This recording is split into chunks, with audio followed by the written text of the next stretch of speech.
Hello, in this video I'm going to cover another very common overlooked thing in this game, and that is debuffs. Um, Maybe not overlooked is the wrong word, but maybe not discussed very often.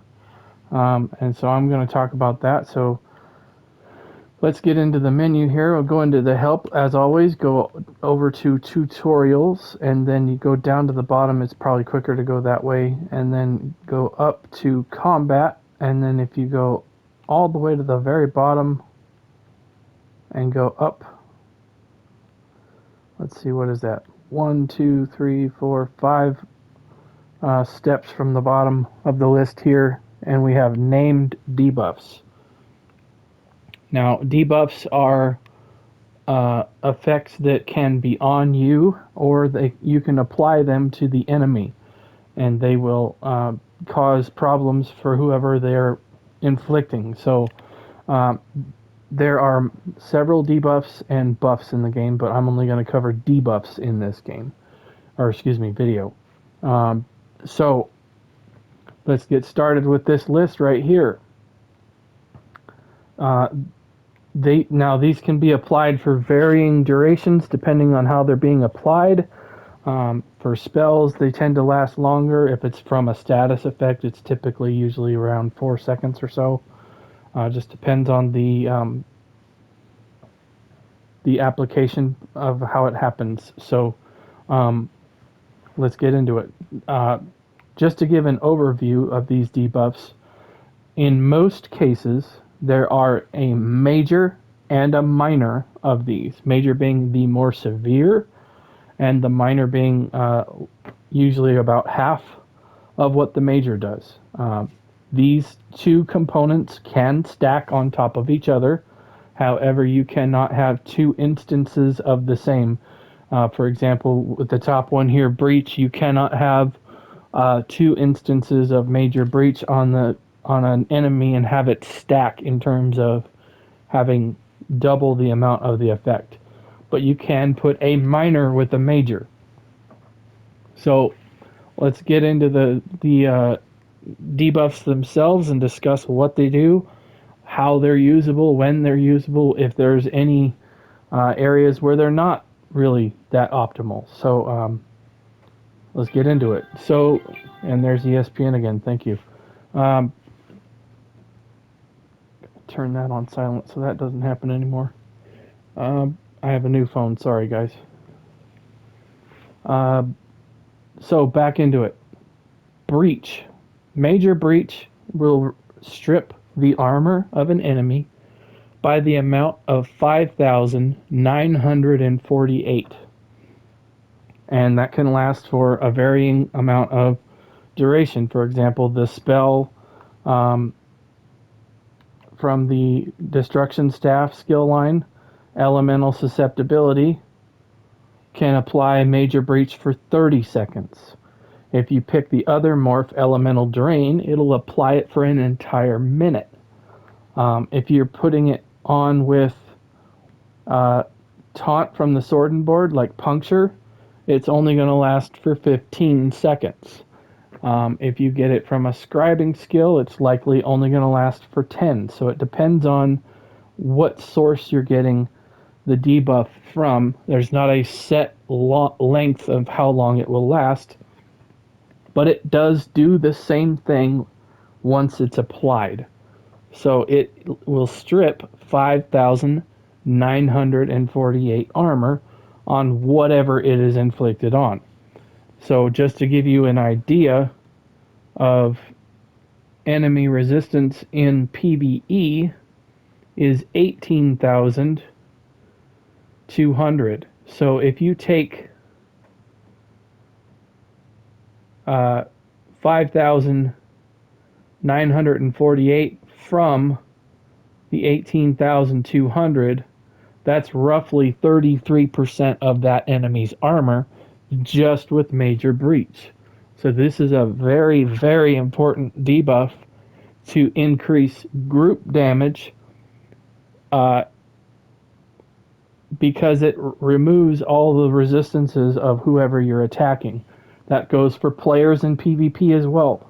If they're stacking up resistances really super high to be a really tanky player, then this debuff should be in your toolkit somehow, because otherwise they're just going to bounce all the damage you're doing off of them.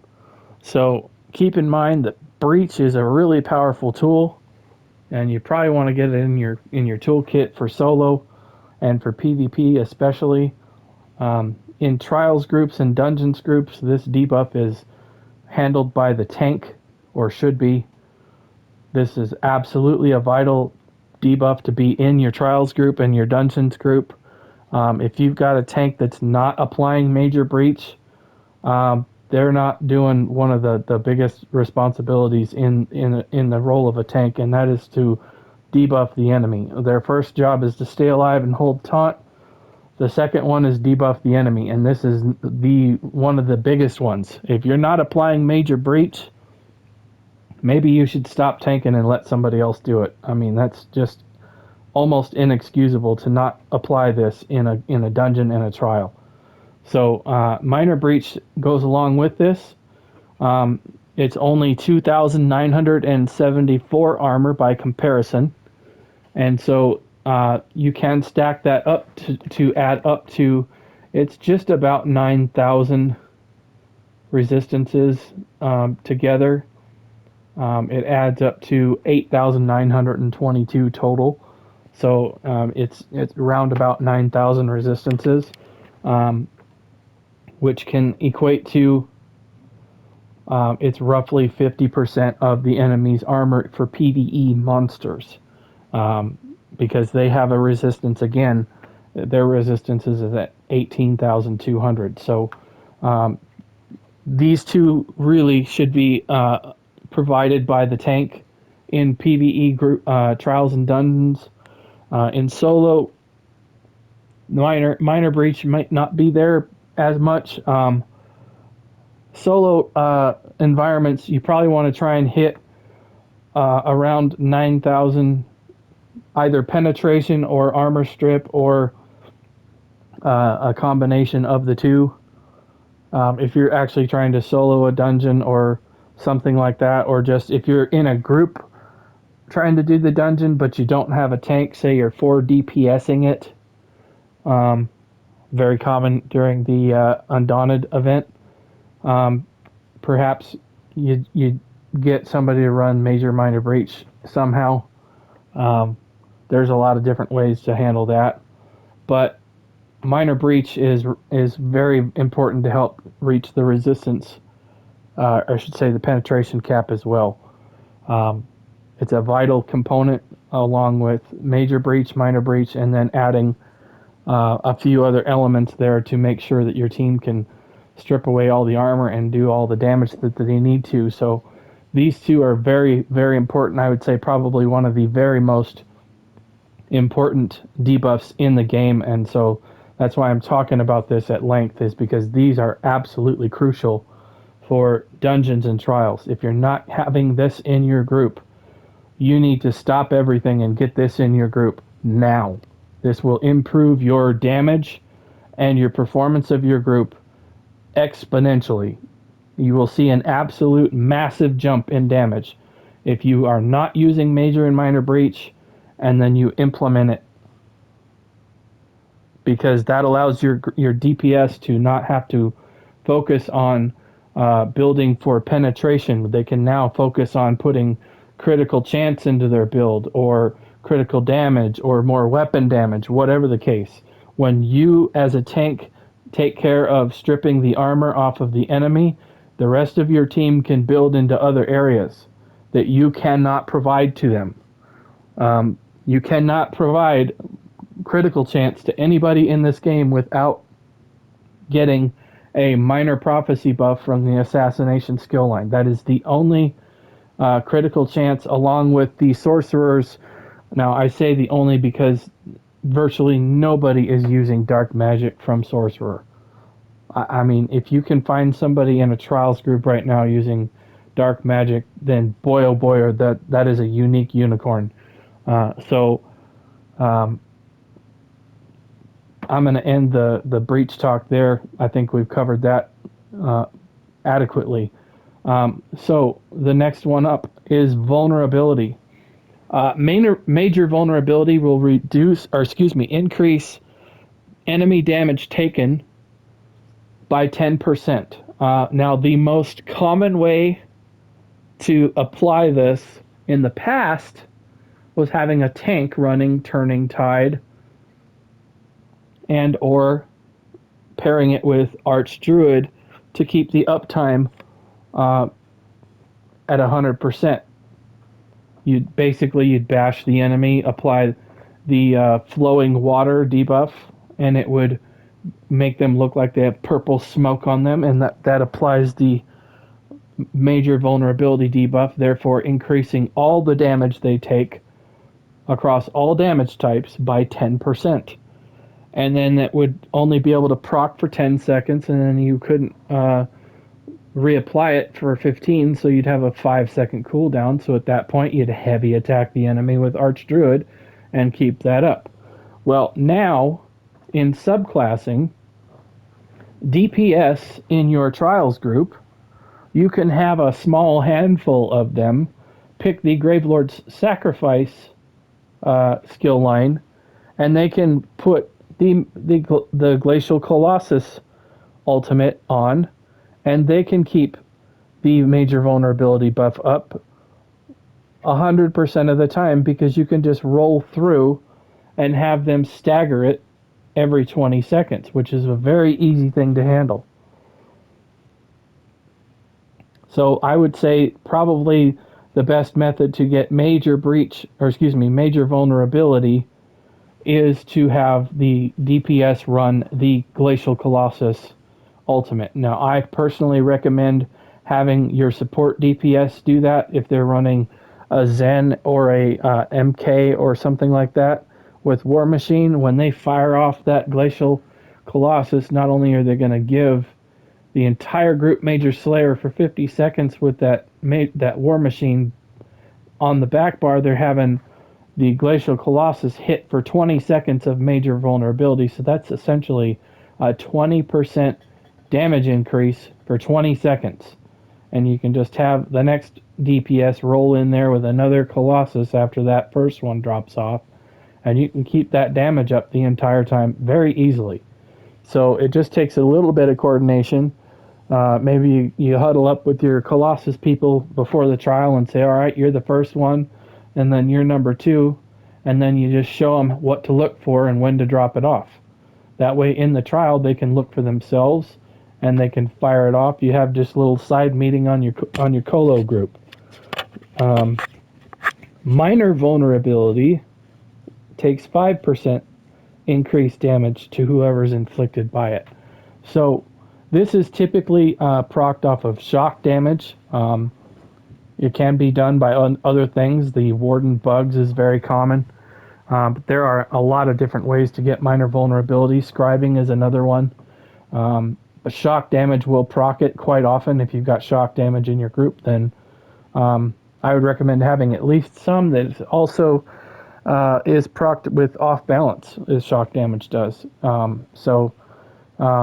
Those two buffs are really nice to have.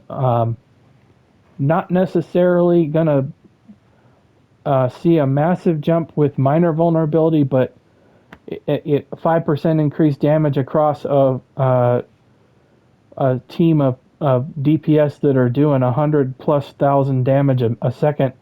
That power of the vulnerability got a lot more potent because it's a percentage buff. It's not set to a specific amount of damage. So with everybody hitting really harder, then the major and minor vulnerability got a lot more potent with this patch. So keep that in mind. Next up, major and minor Maim. This is helpful for tanks, and it's honestly probably applied by the tanks most of the time. Major Maim will reduce enemy damage by 10%. Traditionally, this is applied by the Shield Throw Scribing skill. There are other things that can apply Major Maim. Off the top of my head, there's the Sork skill Vibrant Shroud, I believe, applies Major Maim in an AoE. I know the tank set Void Bash will apply it in an AoE. But the most common way nowadays is to have the Shield Throw skill apply it. It holds it up for 10 seconds with no cooldown. You can just keep applying it. So that's the easiest and best way. And honestly, that's the way it should be, because it's the benefit of the tank that's taunting the enemies. And if he's trying to reduce something specifically that's hurting, then you can kind of pinpoint what you need to keep that applied to and manage it yourself. That would be the best setup. And then the minor version is reducing damage by 5%. Now, I personally get this buff, or excuse me, I apply this debuff with the Runic Sunder taunt. It's cooked into the skill already, and it applies minor maim to whoever I taunt with that skill. So that one also reduces and stacks with major, so those combined can reduce enemy damage by 15%. Okay, so moving on to minor enervation. This is going to reduce enemy damage done with critical damage. Now, this is completely useless in PVE, Dungeons and Trials. If you're looking at the scribing or any other kind of set or whatnot, and you're thinking, oh, this might be good, do not wear this in any PVE environment where you are not fighting players. Even if you're just going into Cyrodiil to just try and get a couple of AP points by taking resources, and you're not planning on fighting any players at all. If you're only going to fight the flag bosses and stuff like that, don't use Enervation, or the next two, actually. I'll just jumble these together. Minor Enervation, as it says on the screen, reduces critical damage. Minor Uncertainty reduces the frequency in which they critically strike, which is the critical rating. And then Defile reduces healing and damage shields. All three of these only really need to be applied to players, because PvE, quote-unquote, monsters is what they call them. If it's not a player, it's a monster, just to clarify that. Whenever you see in the tooltip it says monster, that means it's not a player. So these three right here, minor evasion, minor uncertainty, and defile, do absolutely nothing for PvE monsters. They don't heal themselves typically. They don't have, some of them have shields, but the amount of enemies that you're going to run into that have shields, quite frankly, it's not worth even putting in your build for. And another thing about shields is, if they have a shield, it's likely part of a mechanic that you're not even able to skirt or get around, so you can't reduce what they're preventing or whatever. It's meant to be something that you have to go through. I know there's some world bosses that kind of go invulnerable during a phase while a bunch of ads come out. Like if you ever do one of the Oblivion portals from either Blackwood or the Deadlands, and you get to the very end of the Abomination portal, the name of them is actually escaping me right now. There's a point where the boss will shield up and bring out a lot of ads, and you have to kill the ads before he unshields. Well, this debuff Defile is not going to change his shield. It's something that you have to just make it through and basically accomplish. So these three debuffs are completely useless in PvE. Don't use them. If you're in PvP, you might want to take a look at them to affect other players and how they're attacking you. So that could be useful. If you're a PvP player, then absolutely look for Enervation, Uncertainty, and Defile. But but I'm going to move on here to the next two. Minor life steal and minor life steal and minor magic steal, excuse me. Life steal is exactly what it sounds like. It's stealing life from the enemy and giving it to your team. Very commonly, this is present in your group. You might not even be aware of it because most people probably think, oh, it's just a healing skill. And the truth of it is, this actually doesn't actually do any healing. This overflowing altar, I'll just slot this real quick and I'll show this to you live. If you're standing here and you just put the altar down, this does not do any healing in and of itself. What it does is it applies a debuff to enemies in the area. And so here I'll just show you. I'm going to put the altar down. There it is right there. This lasts for 30 seconds. Now all of these enemies in this room can be afflicted with this. So I can go over here and attack him like that. And you can see I'm getting healed. Let me take off the Pale Order ring.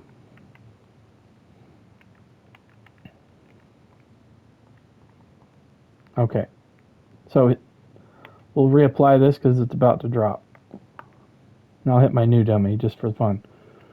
So I'm light attacking. Maybe I'm not close enough to him. We'll just reapply there. There's my heal right there. One light attack, one light attack, one light attack. He's inflicted with it.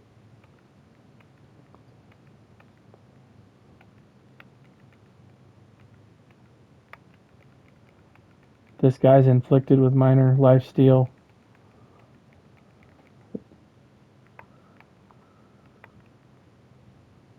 And there you go. It procced my tactical blade storm.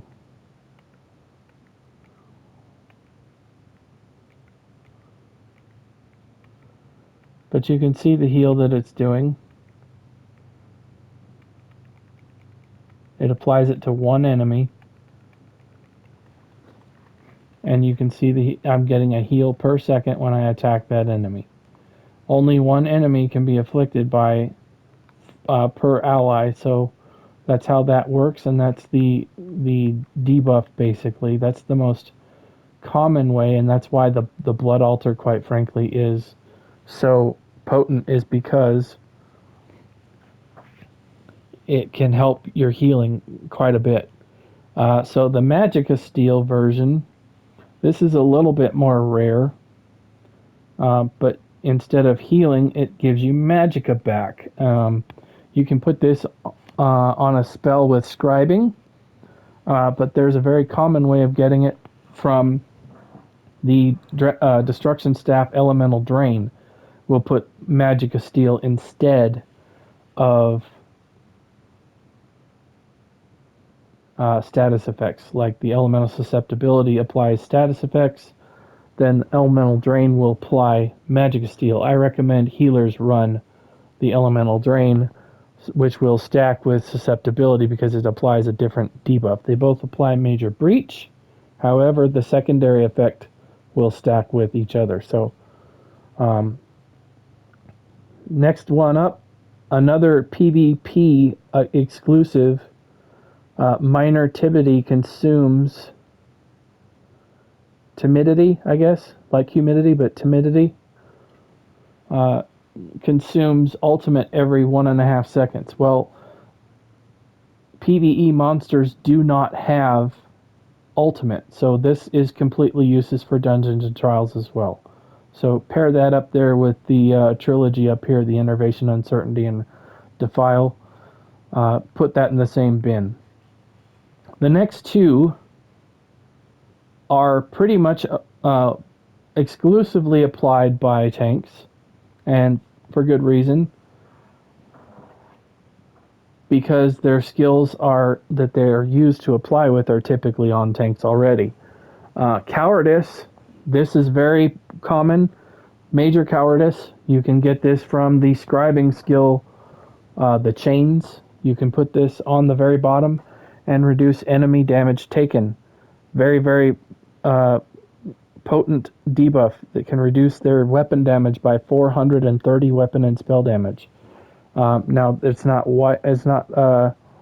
widely displayed what weapon damage enemies have, but if you can reduce them down by a set number, then that's going to help regardless of what area you're in. For example, if you're just doing like a normal Fungo Grotto 1, they might not even have 430 weapon and spell damage, but if you apply this on them, they're pretty much going to do absolutely nothing. So minor cowardice is probably a little bit less common because you have to really have a specific type of build for that. Minor cowardice can be handled. There's the other morph of the Warden's blooms, which I wouldn't recommend running that as much. Minor cowardice is only going to reduce enemy weapon damage by 215. So this is really not going to be that necessary if you don't have minor cowardice in your group, but you have the major. I think you're probably good in most cases. Cowardice is a nice buff to have, but it's absolutely not a requirement, but it is nice to have, especially if you're going to get into some harder hitting content. But the minor mangle is another debuff here. There's only a minor version of this. There's not a major version of this one. This will reduce enemy health. I will tell you, this does not work on bosses and elite ads. So you can't use this on boss fights to help take off a big chunk of life. But on regular trash ad pulls, mobs, this will absolutely speed up your ad pulls. If you have a tank running Frost Pulsar from the Destruction Staff skill line, especially laying down a Frost Blockade with Pulsar, that is absolutely going to help your group chew through ads immensely. I would recommend doing that in dungeons and trials. You're going to see an absolutely massive noticeable amount of change in how fast your ad pulls go down. It's going to apply a lot of different things with the Frost Pulsar, but Minor Mangle is one of them. Very, very, very powerful skill for ad pulls. Brittle up next. This one has lost its luster in terms of how powerful it is. There's only one source in the entire game for Major Brittle, and that is the monster set Nunatak from the Imperial City. Not the dungeon, but the actual PvP area.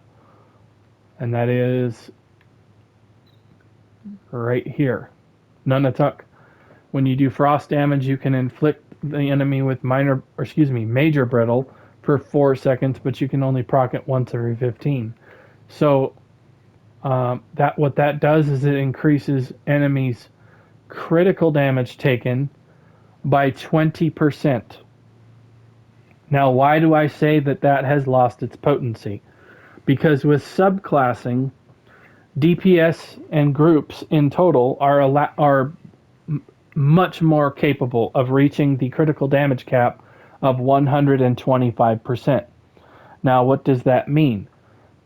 You can only benefit from 125% critical damage total, meaning however much you increase their damage taken on them in additive to the critical damage that you can do on your person.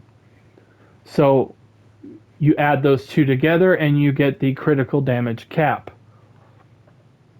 So the major is really, really, I would highly recommend, do not build Nunatak and try to use that in a group.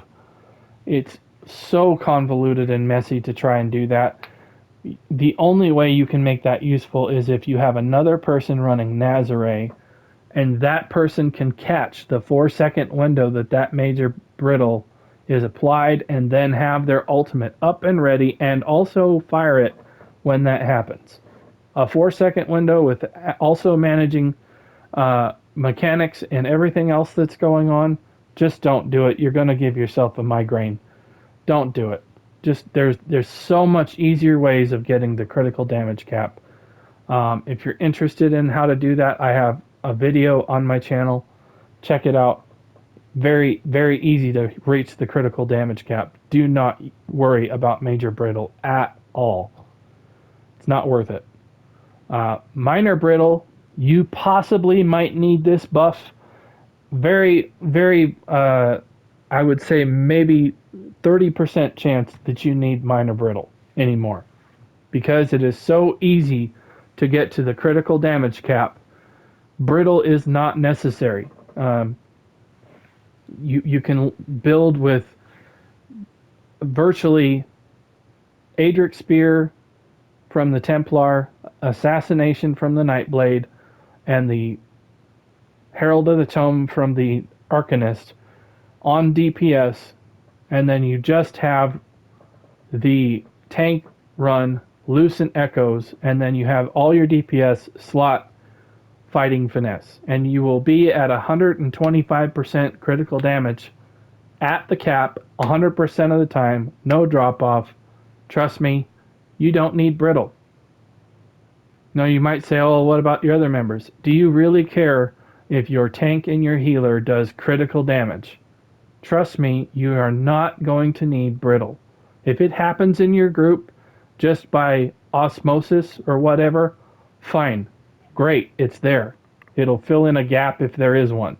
But definitely do not lean into this. If there's much easier ways to have the damage taken care of in your group automatically without having to build into it. So just pay attention to how you're building on your builds, and this debuff here will pretty much not matter. If it, like I said, if it happens in the ether, then great, whatever. But it doesn't need to be there as a staple as much anymore. But that's all of the debuffs that are listed in the game. However, I'm going to talk about one more that is technically a debuff that's not listed here. And that is the stagger debuff from the Earthen Heart skill line. Now you go into the Dragon Knight here and you go down to Earthen Heart, and we're going to talk about the Stone Fist. Now how you apply stagger, and perhaps I should get on a build that actually, I can just talk about it offhand. Basically, this is traditionally handled by a tank, but I recommend putting this on possibly, I would say probably your Zen build. Make it the spammable of your Zen build. This will apply stagger to whoever you hit. Now you do have to morph this from Stone Fist to Stone Giant. And what it does is you fling these boulders at an enemy, almost like a rock ball at the enemy, and when you hit them with 3 of them, then they get 3 stacks of stagger. And each stack of stagger, that's a tongue twister, will apply a debuff to them that increases their damage taken. It says 95, but basically what it is, it's giving your group a unique weapon and spell damage buff. And each stack equates to 65, not 95. It's 65 damage. And so what that equates to when you get 3 stacks is 195 weapon and spell damage to whoever you are attacking. So that is a unique buff, or pardon me, debuff that you apply to the enemy that is very powerful. If you've got an off tank that can run that, it's nice, but I would not recommend trying to run that on a main tank because that is going to drain their stamina, and they're going to need that for blocking and reapplying taunt. More experienced players, I'm not talking to you about that part. If you're experienced and you know the mechanics, you can probably work that in and make it manageable, but it is a draining skill. You have to build a certain way to be able to sustain having that much of a stamina drain, because you have to cast the skill every 6 seconds to keep the ability up. So that's why I say I don't recommend in most situations to run the stagger skill on a tank, because it is a very, very big drain on your stamina to do so. And if you are not familiar enough with the mechanics and when certain things are about to happen, then you may not survive it, because you're going to take a big hit with no stamina left. So just keep that in mind. You don't want to put that on a tank that's learning something and then expect them to try and still maintain keeping up their stamina while in the fight. So I'm going to end the video here, because I think that's just about all the debuffs that you can possibly apply to an enemy. If I've forgotten a couple, I apologize. I'm doing this on the fly with no notes, so I don't ever use notes. So I try to do this as quickly as possible and get the material out, and then just keep making videos as I can. So I'm going to end the video here. Thanks again for watching. If you liked this video and enjoyed the content, take a look at my channel to see if there's any other videos that you are interested in. I have updated quite a bit of things lately. I've been updating the cover images and putting timestamps on everything. And so with that, I'll say thanks for watching, and I will see you in another video. And as if you can see in the distance there, there's the snake. I'll give you a little shot of this in case nobody's ever seen the snake. He's about to swim by my boat.